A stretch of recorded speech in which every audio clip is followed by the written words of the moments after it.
our Reghupathy sir, not coming out from a contest without having at least 2 trophies in his hand. എന്നാൽ ഇദ്ദേഹത്തെ കുറിച്ച് ആർക്കും അറിയാത്ത ചില രഹസ്യങ്ങൾ അടുത്ത കാലത്ത് എനിക്ക് അറിയാനിടയായി. അദ്ദേഹത്തിന്റെ നല്ല പ്രായത്തിലുള്ള ഒരു കൂട്ടുകാരനെ ഞാൻ പരിചയപ്പെട്ടു. ഈ അദ്ദേഹം ദേഹത്ത് മുഴുവൻ പെയിന്റ് പഠിച്ച് തൃശ്ശൂർ റൗണ്ടിൽ കൂടെ പുലി കളിച്ച് നടക്കുന്ന ഒരാളായിരുന്നു എന്ന് ഇതൊരു സത്യമാണ്.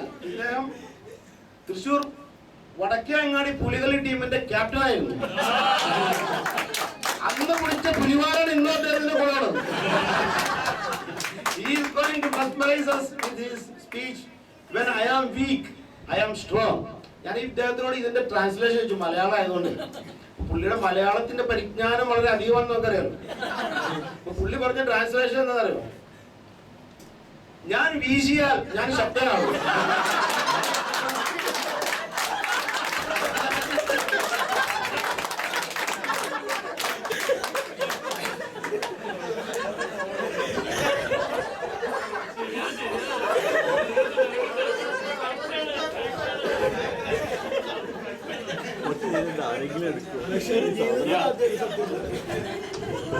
Very good evening. I have to respond to the politically comment.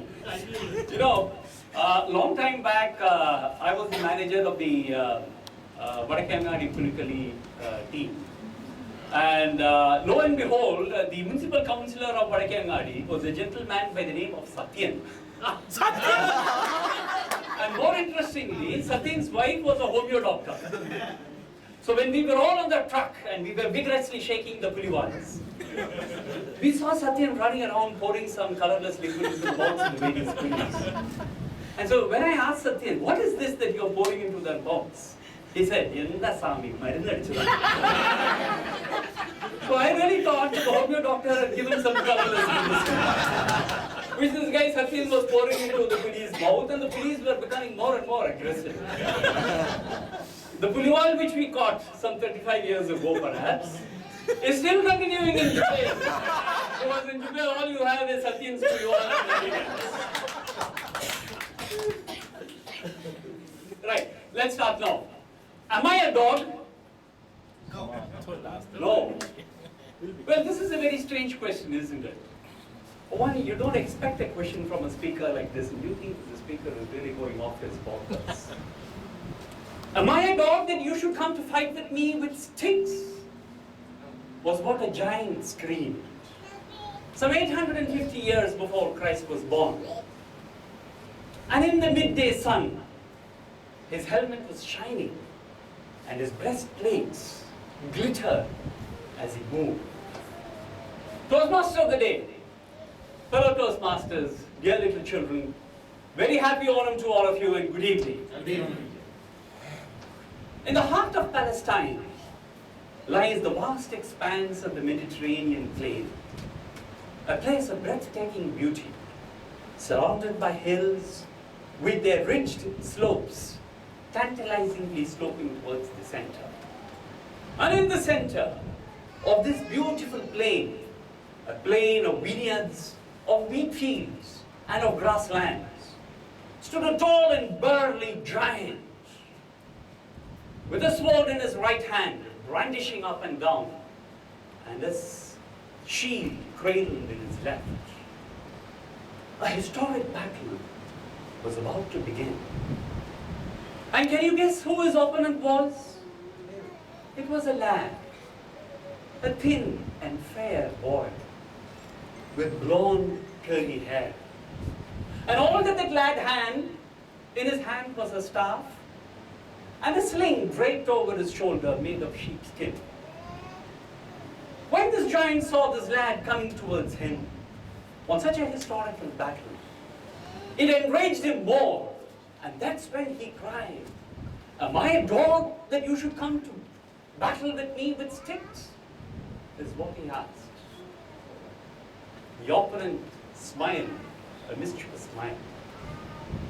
Here was a battle of unequals, an asymmetrical battle of the strong and the weak, the mighty and the meek. a battle of Goliath the giant with David the shepherd.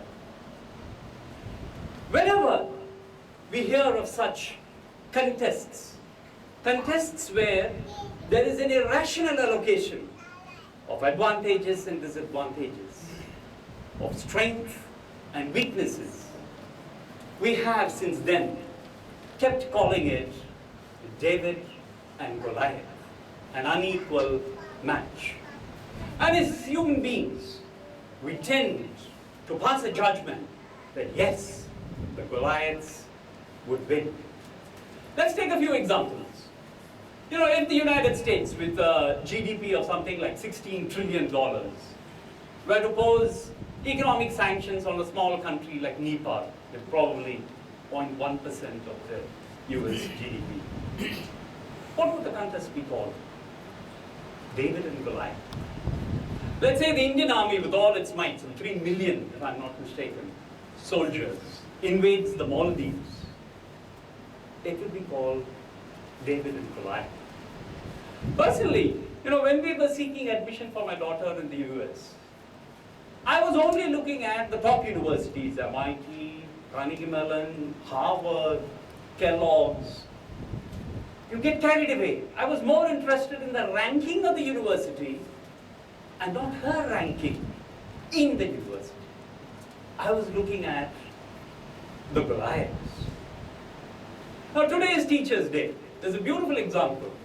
Any teacher, either you're a teacher, no man, still running a teacher? So very happy Teachers, very happy Teachers' Day to you. What would you say is the ideal size of a class? 40 students?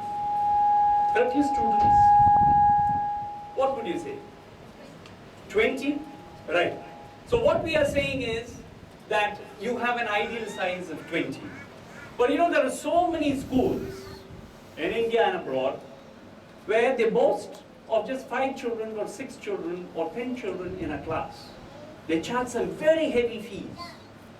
You want 20 children because you want to have a nice environment in the class. There is a minimum size required. But still, as parents, we opt for the more posher schools because we go for the Goliaths. So is the case that people are after the Goliaths of the world. So does it mean that in an asymmetrical battle like this, that Davids have no hope? Let's see. Let's deconstruct the entire theory which we just have visited and then test the hypothesis by going back to our story. The book of Samuel of the Bible describes this battle between David and Goliath. Come to me, cries Goliath. He's just calling it. Come to me, and I shall feed your flesh to the birds of the sky and the beasts of the land. So what is Goliath having in mind?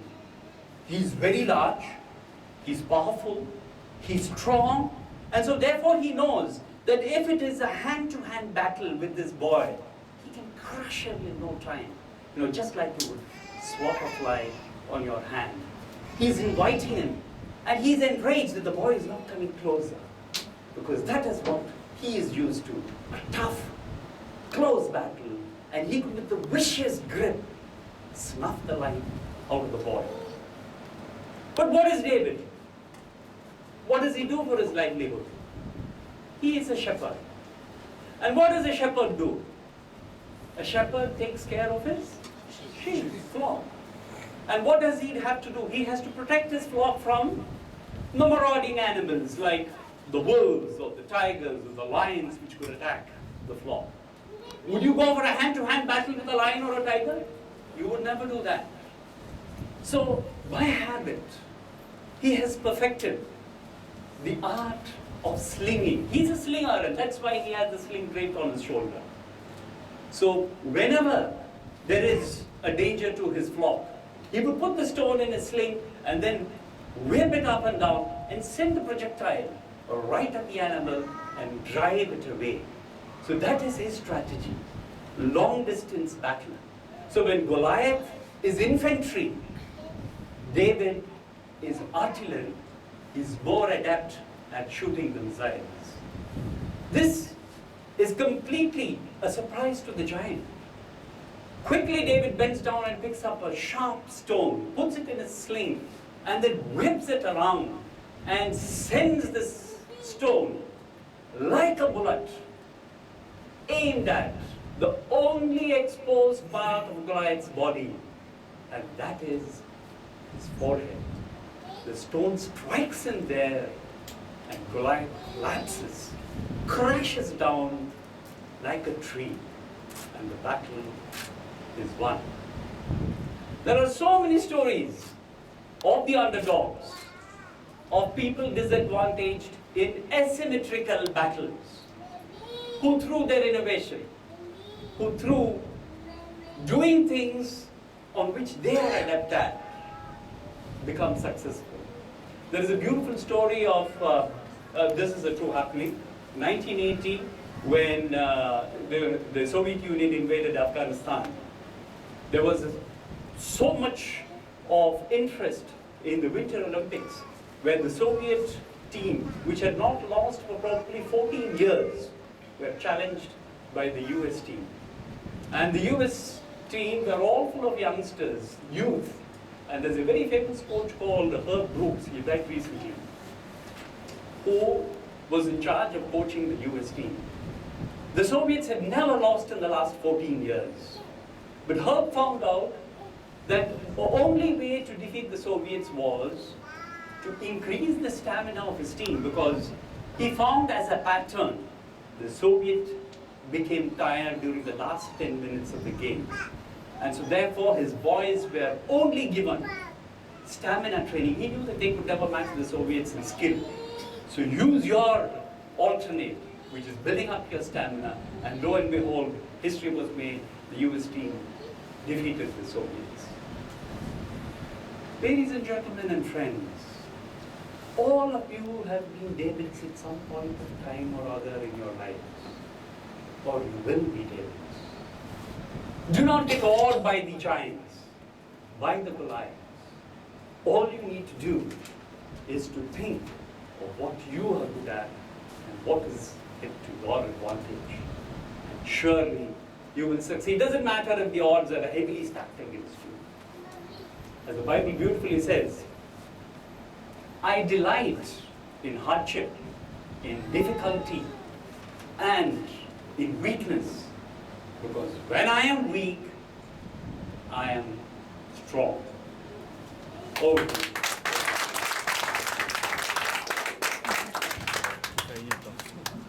Save ചെയ്യാൻ പറ്റുമോ ഇതൊരു battery കഴിഞ്ഞു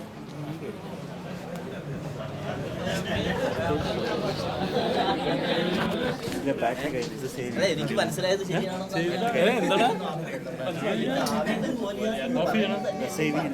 saving ഒന്നുമില്ലല്ലോ